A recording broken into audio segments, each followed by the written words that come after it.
வச்சிட்டேன். Oil add பண்ணிக்கலாம். Oil கொஞ்சம் தாராளமாக போட்டுக்கணும்.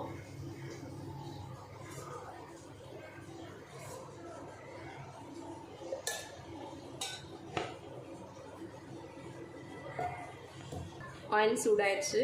உளுந்து கடுகு போட்டுக்கலாம். கொஞ்சமாக சீரகம்,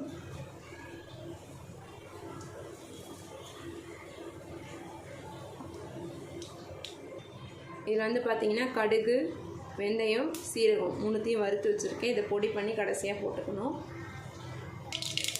கறிவேப்பிலை ஆட் பண்ணிக்கலாம். பூண்டு,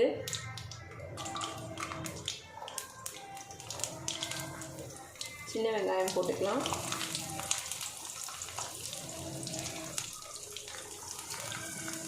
நான் கொஞ்சமாக தான் குழம்பு வைக்கிறேன், அதனால் கம்மியாக போட்டிருக்கேன். நல்லா மிக்ஸ் பண்ணி விடுங்க.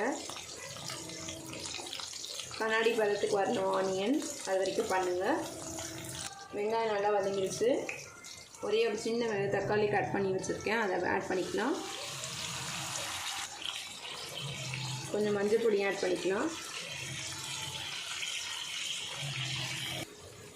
தக்காளியும் நல்லா வதங்கிடுச்சு.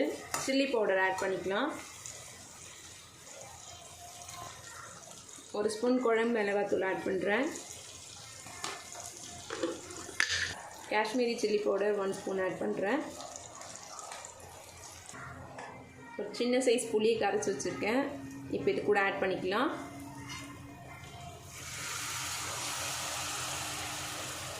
கொஞ்சமாக வாட்டர் ஆட் பண்ணிக்கலாம்.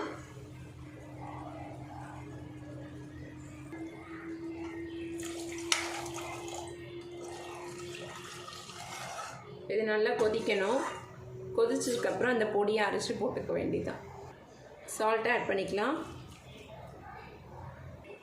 குழம்பு கொதிக்கிறதுக்குள்ளே இந்த சைடு வாழைக்காய் வறுவல் செஞ்சிடலாம்.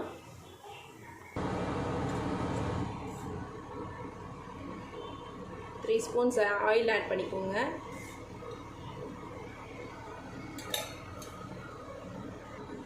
கறி லீவ்ஸ் போட்டுக்கோங்க.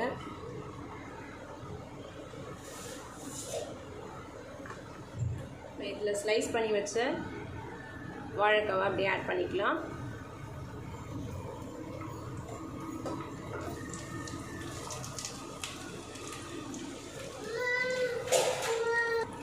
இதில் கொஞ்சமாக டர்மரிக் பவுடர் ஆட் பண்ணலாம்.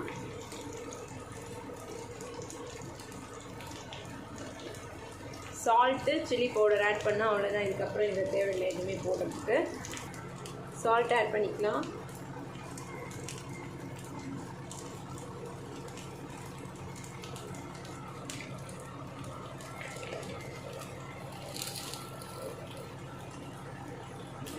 ரொம்ப கொஞ்சமாக சில்லி பவுடர் ஆட் பண்ணிக்கோங்க.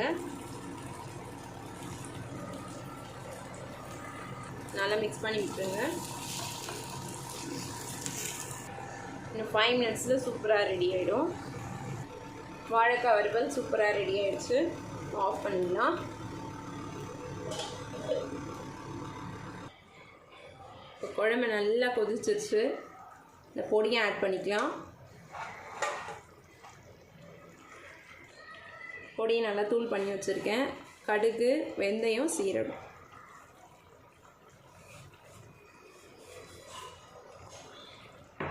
நல்ல ஃப்ளேவர் கொடுக்கும். ஃபைனலாக ஒரு பிஞ்ச் வெல்லம் ஆட் பண்ணிக்கலாம். கலரை நல்லா மாறிடுச்சு பாருங்கள். இது ரொம்ப ஹெல்தி. இதில் கொஞ்சம் சுக்கு வேணால் கூட நம்ம இடித்து ஆட் பண்ணிக்கலாம். கொஞ்சமாக வெல்லம் ஆட் பண்ணிக்கலாம். இது புளிப்பு, காரம் எல்லாத்தையும் நல்லா அட்ஜஸ்ட் பண்ணி கொடுக்கும். கண்டிப்பாக பார்க்கவே கலர்ஃபுல்லாக இருக்குது. பூண்டு, சின்ன வெங்காயம் குழம்பு சூப்பராக ரெடி ஆகிடுச்சு. இதை மருந்து குழம்புன்னு கூட சொல்லுவாங்க. கோல்டு ஆச்சுன்னா இது செஞ்சு சாப்பிட்டா ரொம்ப ஹெல்தி. கோல்டுக்கு ரொம்ப நல்லாயிருக்கும். ட்ரை பண்ணி பாருங்கள். தேங்க்ஸ் ஃபார் வாட்சிங்.